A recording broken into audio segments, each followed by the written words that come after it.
그동안 수고하셨습니다. 은혜 많이 받읍시다. 한번 서로 자문하시죠. 네, 감사합니다. 우리 새생명 한인교회가 정말 12회를 맞는 뜻깊은 주일입니다. 12회라고 하는 소위 12의 성경적인 의미가 너무 특별히 많이 있습니다. 야곱의 12아들이 이스라엘의 12지파를 이루게 되었고 또 이스라엘이라고 하는 나라를 이루게 되었죠.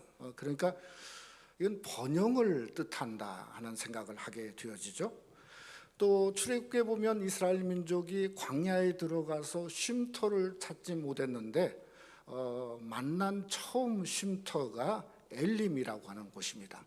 근데 엘림에 가서 보니까 물샘이 12이 있었다, 성경은 말하고 있죠. 그러니까 어떤 안식, 광야 같은 세상 속에 안식의 의미도 있다 하는 생각을 합니다. 또 여호수아서를 보면 이스라엘 민족이 광야 40년을 마치고 요단강을 건너서 가나안 땅에 진군할 때 지파마다 돌 하나씩을 들고 왔어요. 그래서 요단강에 돌 12를 세우고 가나안에 입성한 것을 보면 이것은 하나님 앞에 헌신하겠다 하는 의미도 있다고 하는 겁니다. 또 신약도 마찬가지죠. 예수님의 제자가 12제자인데 12제자가 그것으로만 끝난 게 아니고 성경은 12사도가 되었다 하는 어떤 헌신의 의미가 또 있다고 하는 거죠. 요한계시록에 보면 천국을 말할 때마다 12이라는 숫자로 가득합니다. 그러니까 하늘나라에 가면 요한계시록 21장에 보면 12문이 있고 또 12지파를 상징하는 보석의 기초석들이 있고 또 12진주문이 있다, 성경은 말하고 있죠.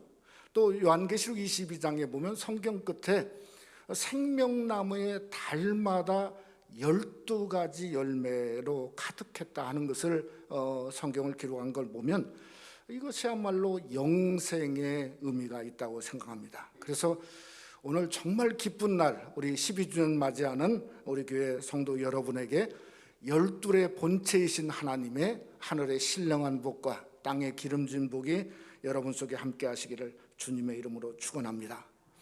저는 이 12의 축복의 장소가 이 땅에서는 어딘가 성전이라고 생각합니다.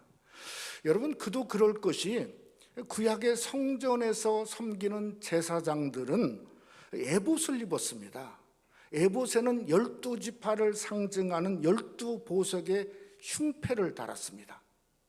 그런데 그 흉패를 달고 성전에서 섬기고 또 섬기다 보니까 그 받은 복이 어디로 옮겨졌냐면 요한계시록 21장으로 옮겨졌어요.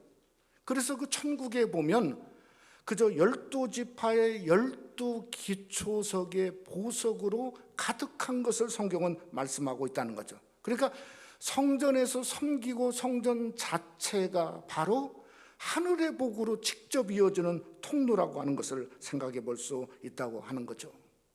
오늘 이 사무엘하 7장을 보면 이 성전 건축의 마음을 하나님 앞에 전해다가 이 다윗이 그저 땅의 복만 받았는가? 천만의 말씀이죠. 다윗이라고 하는 이름은 영원한 이름이 되었고요. 또 그뿐만 아니라 영원한 예수 그리스도가 바로 다윗의 왕권을 통해서 일어나게 되었다는 거죠. 우리가 요한계시록 22장 16절 말씀에 보면 이렇게 주님은 말합니다.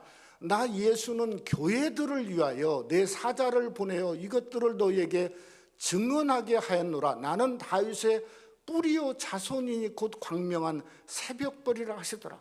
그러니까 하나님의 교회죠. 그러니까 이 지상교회를 통해서 그저 성전을 통해서 받는 복은 바로 나는 다윗의 자손이요 뿌리라, 다윗에게 주었던 복을 오늘 또 우리에게 그저 넘치게 부어주는 귀한 역사가 여러분 속에 함께 하시기를 주님의 이름으로 축원합니다. 우리 사무엘하 7장 2절에 보면 다윗이 나단 선지자를 불러서 이렇게 말합니다. 나는 백향목궁에 거하거늘 하나님의 개는 휘장 텐트 가운데 있도다.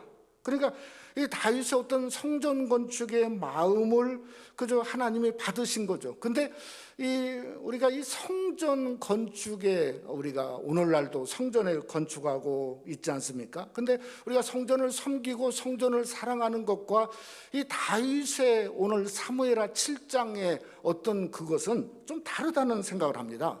저는 아무리 봐도 이 사무엘하 7장의 다윗의 성전 건축의 마음은 무엇인가? 우리 인간인 피조물이 조물주인 하나님, 그 하나님을 인간이 케어하는 마음, 돌보는 마음이죠. 그러니까 인간이 처음으로 하늘 하나님을 걱정하고, 나는 백향목곡에 사는데 하나님은 텐트 가운데 있다고 하는 그런 마음이니, 우리가 성전 사랑, 성전 건축의 마음을 가졌다 할지라도 이건 틀리다는 거죠. 그러니까 하나님이 그걸 듣고 나서 너무너무 감격하셨죠. 그래서 전무후무한 하나님의 놀라운 복을 다윗에게 전반부에 부어주는 내용이 오늘 사무엘하 7장에 있습니다. 오늘 이 후반부의 시작은 다윗이 하나님 전에 들어가서 기도하는 겁니다. 18절에 보면 이렇게 말하죠. 다윗이 여호와 앞에 들어가 앉아서 이르되, 그래서 쉽게 말하면 여러분처럼 하나님 전에 다윗이 들어온 겁니다. 그런데 여호와 앞에라, 우리가 그동안 몇 주를 걸쳐서 보았죠. 코람데오, 코람 벨릭스, 코람 베스도, 그런 제목을 가지고 보았죠. 이것은 앞이라는 뜻이죠. 그러니까 하나님 앞에, 여호와 앞에 있는 거예요. 근데 히브리어로 앞이라는 말이 어떤 말을 갖고 있냐면, 이 말을 파님이란 말을 갖고 있어요. 이 파님이란 말은 앞이라는 뜻도 있지만은 무슨 뜻이 있냐면 얼굴이라고 하는 뜻을 가지고 있어요. 그러니까 하나님 얼굴 앞에 앉아 있는 거죠. 어디가 하나님 얼굴이죠? 하나님 얼굴, 성전이 하나님 얼굴인 거예요. 저와 여러분이 성전에 나온 것은 오늘 어디에 나왔죠? 하나님 얼굴 앞에 앉아서 예배하고 주님을 영광 돌리고 찬양한 거 아니겠습니까? 우리는 한마디로 왜 성전 그러냐? 저와 여러분은 성전을 떠나서는 살 수가 없는 거죠. 그러니까 성전은 하나님을 만나고 하나님 얼굴을 비웠고 하나님을 만나는 통로이지 않습니까? 정말 하나님 얼굴 앞에 앉아 있을 때 하나님이 다윗에게 그 엄청난 축복을 부어준 것처럼 우리도 하나님 얼굴 앞에 있는 거죠. 오늘 우리가 말씀을 상고하면서 정말 내가 하나님 얼굴 앞에 앉아서 다윗처럼 이제 예배하는 이 시간, 우리에게 성전 축복의 그 놀라운 원동력을 다윗에게 부어준 것처럼 12주년을 맞이하는 저와 여러분, 우리 교회에 하나님의 축복을 함께 부어주고 우리가 그 축복을 받는 귀한 은혜가 함께 하시기를 주님의 이름으로 축원합니다. 첫째로 성전 축복의 원동력은 하나님께 드림에 있다고 하는 것입니다. 이 다윗이 사무엘하 7장에 보면 나단 선지자를 불러서 성전 건축을 이야기할 때에 이게 무슨 땅을 정하고 또 땅을 이렇게 평평하게 다져서 소위 말하는 그라운드 브레이킹 서비스라고 하죠. 이게 그저 삽을 파서 이렇게 한 다음에 지금 한 게 아니고, 사무엘하 7장의 사건은 뭔가 하면 마음을 먼저 드린 거예요. 마음을 드렸는데 왜 이렇게 엄청난 축복을 받았는가? 여러분, 역대하 6장 8절에 보면 이렇게 말합니다. 다윗에게 이르시되 내가 내 이름을 위하여 성전을 건축할 마음이 있으니, 뭐라고요? 우리 한번 다 같이 하죠. 이 마음이 내게 있는 것이 좋도다. 그러니까 성전 건축할 마음이 있으니 그 마음이 너에게 있는 것이 좋도다. 이 좋다는 말은 히브리어로 토부라고 그럽니다. 히브리어로 토부가 나올 때마다 이스라엘 민족이 가장 좋아하는 단어가 토부입니다. 이게 무슨 말이냐면 선하고 복되고 귀하고 아름답다. 그러니까 우리가 하나님을 통해서 받을 축복의 원동력의 시작은 어디 있는가? 우리의 마음에 있는 거예요. 우리가 하나님을 사랑하고 성전을 사랑하고 나에게는 하나님밖에 없습니다 하는 그 마음의 고백이 하나님 보시기에는 토부예요. 그것처럼 소망한 게 없고, 그것처럼 아름다운 게 없고, 그것처럼 귀한 게 없고, 그것처럼 복된 게 없음을 믿으시기를 주님의 이름으로 축원합니다. 오늘 18절에 다윗이 성전에 앉아서 이렇게 말을 시작합니다. 뭐라고 말하냐면, 주 여호와여, 나는 누구이오며 Who am I? O Lord, 정말 주님, 나는 누구입니까? 이 누구란 말은 우리가 잘 알듯이 의문대명사죠. 그러니까 아니 아무리 생각해봐도 자기는 자격이 없다는 거예요. 자질의 문제가 있다는 거예요. 그러니 하나님이 이렇게 부어준다는 게 나한테는 해결이 이게 참 자격이 없다는 거예요. 근데 이게 다윗만 그런 게 아니라 하나님의 사람들은 다 똑같은 패턴을 가지고 있어요.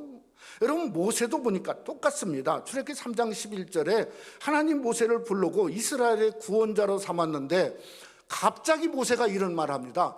모세가 하나님께 아뢰되 내가 누구이기에 바로에게 가며, 이게 누구란 말은 히브리 말로 미라고 하는 미.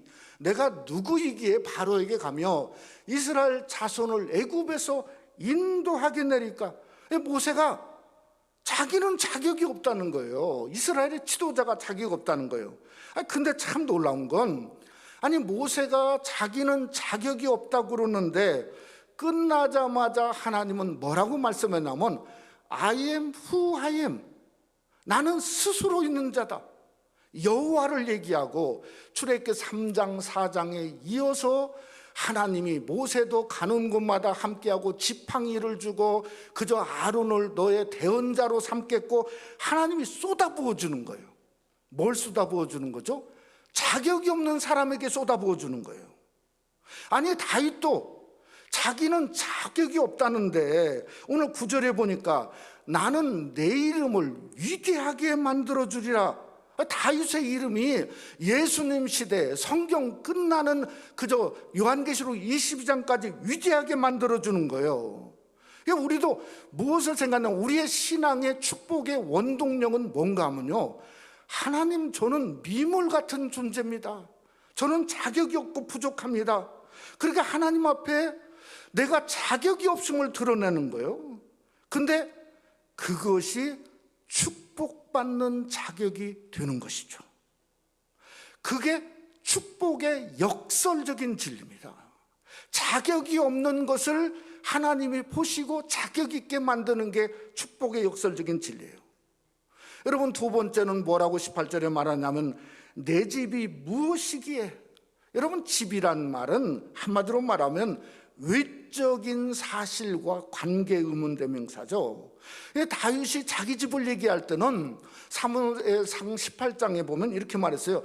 나는 가난하고 천한 사람이로다. 시편 22편은 나는 벌레요 사람이 아니라고 그랬어요. 그러니까 천한 2세의 자식이고 천한 사람인데, 아니 어떻게 왕이 되어지고 아무리 내 집안을 봐도 정말 하나님의 그 축복을 받을 그릇이 안 된다는 거예요. 그런데 하나님은 그것을 들으시고 다윗을 오히려 더 위대한 다윗의 왕권을 끝까지 그리스도를 삼으신 그 축복의 원동력이죠. 저는 19절 시작도 마찬가지라고 생각합니다. 다윗이 이렇게 말합니다. 주 여호와여 주께서 이것을 오히려 적게 여기시고. 제가 말을 바꿔봤습니다. 지금 저는 넘치고 있습니다. 다윗은 항상 시편을 보면요, 그저 달라는 말보다도 넘친다는 말이 있어. 시편 23편에 우리가 잘 아는 말 있죠. 내 잔이 넘치나이다. 항상 우리는 우리 삶을 조금만 돌이켜보면 하나님은 넘치시는 분이에요. 그러니 이것을 다시 한번 우리의 말로 바꿀 필요가 있어요.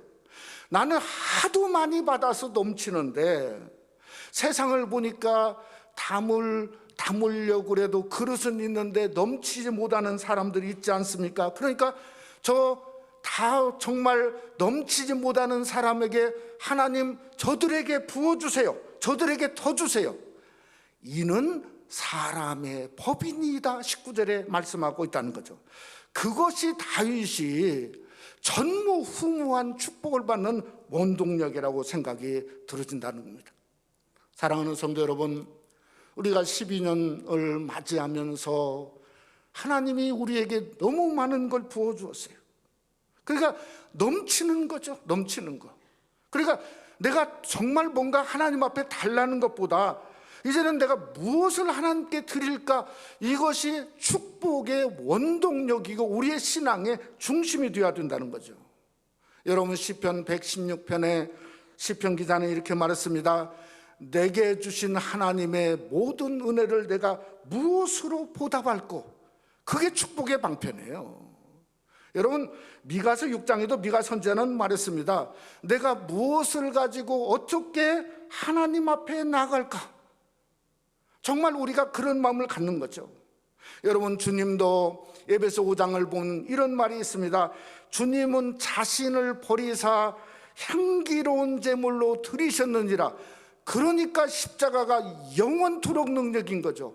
자기를 버리사 제물 주신 거죠. 그게 십자가죠. 그러니까 그 능력을 주님은 영원토록 하나님은 부어주신 거죠. 로마서 12장 1절 말씀, 우리가 너무나 잘 아는 말씀입니다.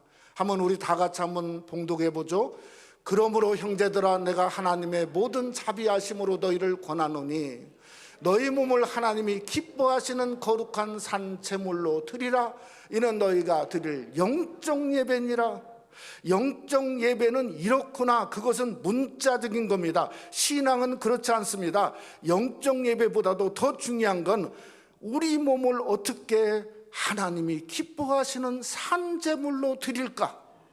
아니, 이게 신앙이지 않습니까? 이게 12주년을 맞이하는 더 받고 더 크고 더 위대한 어떤 그런 것보다도 내가 어떻게 하면 하나님 앞에 드릴까? 하나님의 귀한 제물 드릴까? 여러분, 그런 마음이 사실은 축복의 원동력이 되고 축복의 모습이죠. 오늘 여러분, 주보의 10월 마지막 주일에 우리 교회가 선교 축제주일을 열어서 작년처럼 그저 우리 교회가 1년 동안 어느 선교사님께 정한 예물들이 있지 않습니까? 그날 무슨 날인가? 우리가 헌금 같이 해가지고 선교사님들에게 더 드리고자 하는 날이에요. 작년보다 더 드리고 싶어요. 더 어렵거든요, 선교사님들이. 그러니까 우리가 뭔가 하나님 앞에 교회와 성도가 어떻게 하면 하나님 앞에 드릴까 하는 것을 통해서 성전 축복의 진정한 원동력이 새생명 한인교회에 넘쳐나시기를 주님의 이름으로 축원합니다. 두 번째로, 성전 축복의 원동력은 하나님을 아는 만큼, 소위 노인가드죠. 하나님을 아는 만큼 있습니다. 사무엘하 7장을 이렇게 보면 이 다윗이 원래 성전을 건축하려고 하는 오리지널 플랜이 있어요. 그러니까 어떤 마음을 가졌나 하는 것을 있습니다. 근데 이 오리지널 플랜이 솔로몬의 성전으로 생각하면 안 됩니다. 이 솔로몬은 한참 크게, 그냥 완전히 그저 요즘에 메가처치처럼 엄청나게 크게 진 거죠. 근데 이건 다윗의 마음은 아니었어요. 왜냐하면 5절 말씀에 보면 하나님이 이렇게 말했습니다.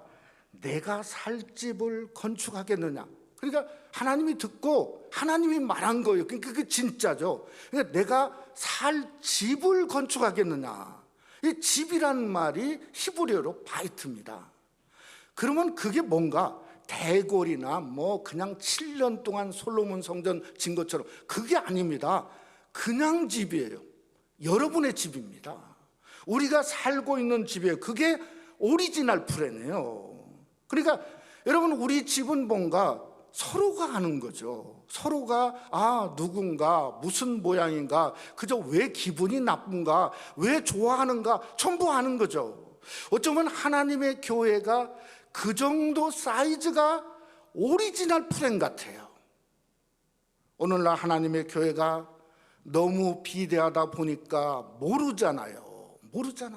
그러니까 문제가 생기는 거죠. 오늘 하나님의 교회의 문제가 뭔가 하면, 숙제가 뭔가 하면 어떻게 하면 성전 회복입니다. 그런데 기존 틀을 갖고 있는 회복은 저는 실패한다고 생각합니다. 저는 팬데믹이라고 하는 하나님의 특별한 은혜가 뭔가 하면요, 그저 교회를 오리지널 플랜으로 돌아가자 하는 하나님의 뜻이 있는 것 같아요. 그러니까 가정 같은 교회, 가정 같은 공동체, 그런 모양이죠. 그게 바이트죠. 그게 오리지널 플랜이죠.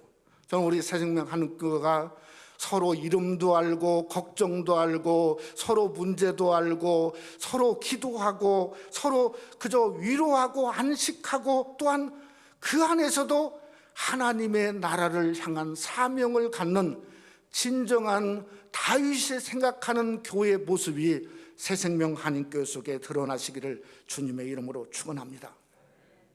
저는 이 다윗이 엄청난 복을 받았지 않습니까?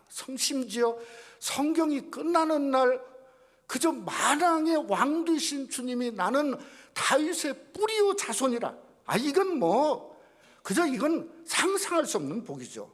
근데 어떻게 이런 복을 받았을까? 두 가지만 좀 생각해 보면, 첫째는 하나님 사랑입니다. 여러분, 우리가 잘 아는데 시편 18편 1절 말씀이 있죠. 나의 힘이 되신 여호와여, 내가 주를 사랑하나이다. 이 사랑이란 말이 그저 우리 헬라어는 아가페라고 뜻하겠지만, 그러나 이 히브리어의 뜻은 상당히 다릅니다.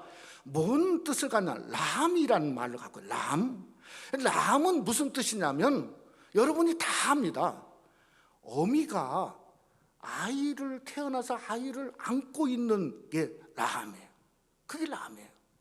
우리 윤성 집사님 저거 와 있는데 연호가 첫돌 맞았는데 아이를 안고 있는 그 마음이에요. 그러니까 그저 하나님 품을, 그러니까 다윗은 어떤 사람이냐면 인류 최초로 하나님을 자기 품에 안은 사람이에요. 그러면서 하는 말이, 하나님, 내가 내 자식처럼 하나님 사랑합니다.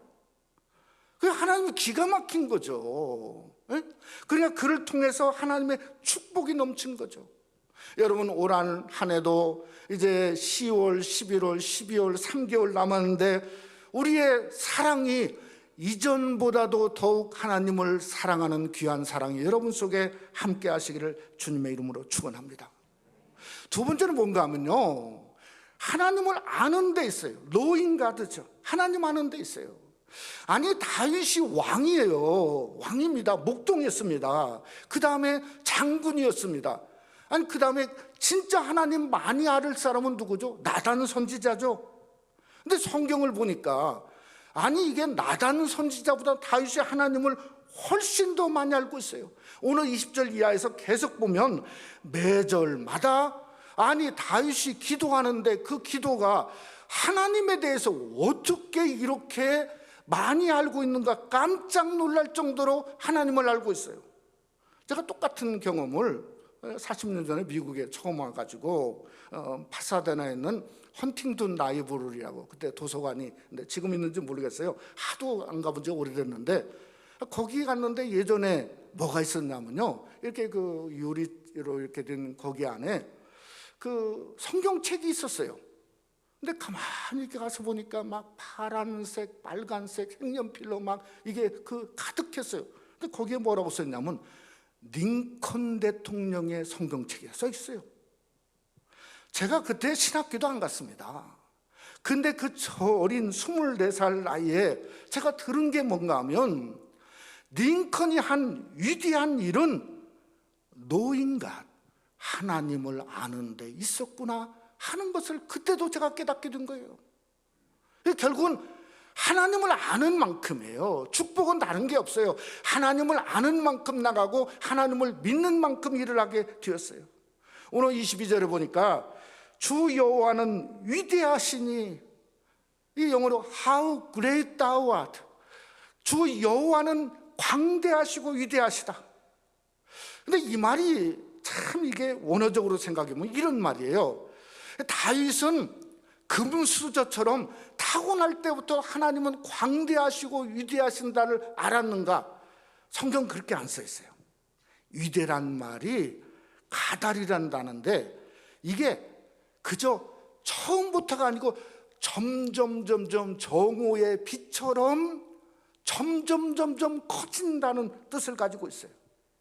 그러니까 다윗은 매일매일마다 그 속에서 하나님의 영광이 커지고 위대함이 커지고 하나님이 그 안에 숨쉬고 성장하게 되었다고 하는 겁니다. 우리 신앙도 그렇지 않습니까? 그저 작심삼일 하다가 말다가 그저 중단하다가 그 멈춤은 우리가 얻는 게 없지 않습니까? 계속이죠. 날마다 아무리 어렵고 힘들어도 그저 겉사람은 후패하나 우리 속사람은 날로 새롭도다. 날로 여러분에게서 다윗처럼 하나님의 영광이 커지시기를 주님의 이름으로 축원합니다. 제가 늘 하는 얘기지만 한경직 목사님이 돌아가시기 전에 구순디였을 때 제자들이 찾아갔더니 제자들에게 이런 말을 했다고 그러지 않습니까? 나는 지금도 믿음이 자라고 있습니다. 지금도 믿음이 자라고 있습니다. 누가? 한국을 대표하는 한경직 목사님이 믿음이 자라고 있다는데요.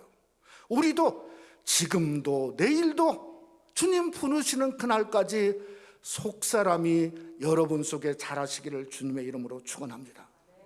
다윗에게 하나님이 커지고 날로 커지다 보니까 시편 8편 1절이란 말을 하게 됐어요. 거기에 보면 여호와 우리 주여 주의 이름이 온 땅에 어찌 그리 아름다운지요 주의 영광을 하늘을 덮었나이다. 얼마나 위대한 말인지 모르죠. 하나님의 아름다움을 본 거죠. 위대함을 본 거죠. 하나님의 영광이 온 세상을 덮은 것을 알게 된 거죠. 그러니까 축복은 어디에 있냐? 하나님을 아는 만큼이 있어요. 하나님이 여러분 속에 자란 만큼이 있어요. 하나님이 여러분 안에 얼마나 넘친 만큼이 있어요. 여러분, 하나님을 모르면 축복을 줘도 여러분의 것이 아닙니다. 아니, 사울을 왕에 삼았는데 하나님을 모르니까 한 일이 뭔가 망령된 일만 있어요. 하나님이 사울을 버렸다고 그랬어요. 그래서 버림받은 왕이에요. 저는 에베소 1장에 보니까 교회는 그의 몸이라고 그랬어요. 왜 몸이라고 그랬을까? 주님의 머리라고 해야 되는데 왜 몸이라고 했을까? 몸이라는 것은 그저 자라는 거죠. 어린아이가 몸이 자라는 것처럼 성전을 통해서 자라라는 겁니다. 예수님이 여러분 속에 성전에 예배하면서 예수님이 자라고 말씀이 자라고 은혜가 자라고 그리스도 안에 자라는 겁니다. 그것이 자라지 못하면 성전은 종교적인 장소예요. 우상적인 장소예요. 그러나 우리 속에 자라기를 시작하면 이 성전은 다윗 성전의 복이 여러분에게 임하는 장소예요. 어떻게 하든지 성전을 통해서, 새생명 성전을 통해서 여러분의 믿음과 신앙이 예수 그리스도가 장성한 분량으로 커가는 것처럼 여러분 속에도 크는 역사가 함께 하시기를 주님의 이름으로 축원합니다. 말씀을 맺고자 합니다. 12주년을 맞이해서 무엇을 할까? 저는 doing보다는 being이 되는 데 있다고 생각합니다. 하나님을 아는 교회, 하나님이 잘하는 교회, 하나님을 아는 성도, 하나님이 커가고 자라는 성도. 그것이 어디서? 코람되어 여호와 얼굴 앞에서 어떻게 하든지 내가 하나님 성전 여호와 얼굴 앞에서 그리스도의 영광이 자라고 또 자라고 자라는 그런 역사가 있어야 되겠구나. 그것이 12해를 맞는 새생명 한인교회 여러분과 저의 모토가 되어지기를 주님의 이름으로 축원합니다. 오늘 안수를 받는 우리 강유동 우리 장로님도 정말 코람데보의 신앙을 되새기고 되새겨서 존경받고 사랑하고 귀한 축복된 종을 통해서 하나님의 교회가 축복이 넘치는 귀한 역사가 함께 하시기를 주님의 이름으로 축원합니다. 우리 한번 기도하겠습니다. 참으로 감사하신 하나님 아버지 은혜를 감사합니다. 하나님 은혜 가운데 12회를 맞이하게 하시고 12회를 맞이해서 우리 교회가 무슨 대단한 위적인 일이 아니라 내적인 일을 하기를 원합니다. 하나님 얼굴 앞에 앉아서 부르짖고 내 안에 예수님이 점점 더 커가고 넘치고 도대체 나는 누구며 내 집은 무엇이기에 하나님 나에게 이런 엄청난 복을 주셨습니까? 하는 감격과 기쁨을 통해서 성전 축복의 원동력이 되는 아름다운 역사가 일어날 수 있도록 하나님 복 내려 주시옵소서. 우리 교회 성도들 가운데 어려움 중에 있고 연약한 성도들도 기억하시고, 하나님이여 저들의 심령 속에 그저 연약하지만은 속사람은 날로 커가는 하나님의 큰 복을 더하여 주시옵소서. 이 시간에 장로장립을 하려고 합니다. 기름 부어 주옵소서. 믿사옵고 예수님 이름으로 기도드려 싸움나이다. 아멘. 우리 찬송가